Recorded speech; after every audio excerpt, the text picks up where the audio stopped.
Hai I'm Traders, berapa banyak dari kamu yang langsung mundur saat mendengar kata pajak?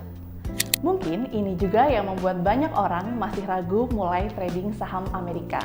Ada yang bilang pajaknya ribet, lapornya susah, bahkan ada yang takut keuntungannya jadi berkurang banyak karena pajak. Gimana faktanya?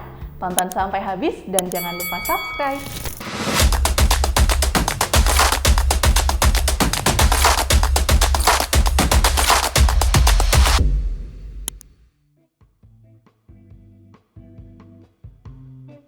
Kalau di saham Indonesia, sistemnya setiap kali kita menjual saham, ada PPh final sebesar 0,1% dari nilai penjualan yang dipotong otomatis oleh sekuritas.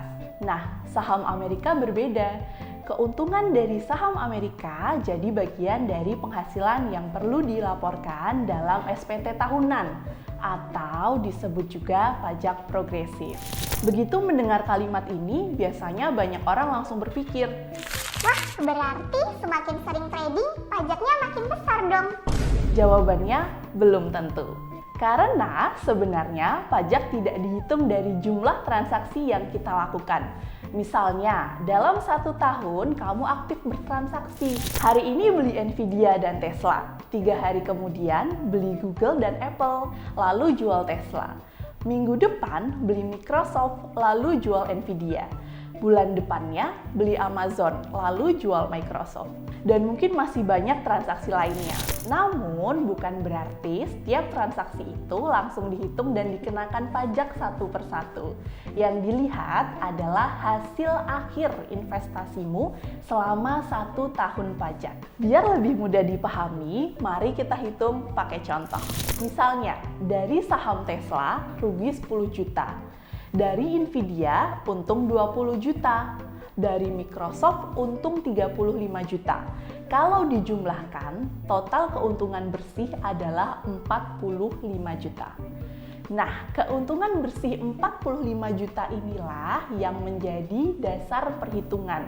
Bukan 20 juta dari Nvidia, bukan 35 juta dari Microsoft, dan bukan setiap transaksi satu persatu. Jadi, kalau selama setahun ada transaksi yang untung dan ada yang rugi, semuanya akan dihitung terlebih dahulu untuk melihat hasil akhirnya. Lalu, bagaimana kalau ada transaksi yang untung tapi ruginya lebih besar? Misalnya, sepanjang tahun kamu berhasil untung 10 juta dari penjualan Nvidia. Tapi, dari saham Microsoft dan Tesla juga sudah dijual, kamu mengalami total kerugian 25 juta. Jadi, rugi bersihnya 15 juta rupiah. Nah, karena secara keseluruhan belum ada keuntungan bersih, maka tidak ada capital gain yang menjadi dasar pengenaan pajak. Misalnya, awal tahun portofolio kamu senilai 100 juta. Beberapa bulan kemudian harga sahamnya naik, sehingga portofoliomu di aplikasi menjadi 180 juta. Secara angka, kamu untung 80 juta. Berarti harus langsung bayar pajak? Jawabannya tidak. Karena keuntungan tersebut berupa floating profit atau belum terrealisasi. Angkanya memang terlihat, nilai portofoliomu memang naik, tetapi sahamnya masih kamu pegang dan belum dijual. Belum benar-benar menjadi uang yang masuk ke rekeningmu. Nah, selama sahamnya belum dijual, keuntungannya belum menjadi dasar perhitungan pajak. Jadi kesimpulannya, ada 3 hal penting yang perlu kamu ingat. Pertama, pajak saham Amerika berbeda dengan saham Indonesia. Kedua, yang dilihat bukan jumlah transaksi yang kita lakukan, melainkan keuntungan bersih yang dihasilkan selama 1 tahun. Yang ketiga, kenaikan nilai portofolio yang masih berupa floating profit umumnya belum menjadi dasar perhitungan pajak sampai saham tersebut benar-benar dijual. Semoga setelah menonton video ini, kamu bisa semakin memahami cara kerjanya dan mudah juga membuat keputusan investasi dengan tenang dan percaya diri.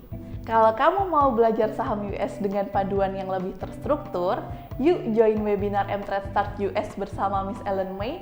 Scan barcode yang muncul di layar dan daftar sekarang. Gratis, tapi kuotanya terbatas ya. Subscribe channel YouTube ini, nyalakan notifikasinya, dan sampai jumpa di seri saham US dari nol lainnya.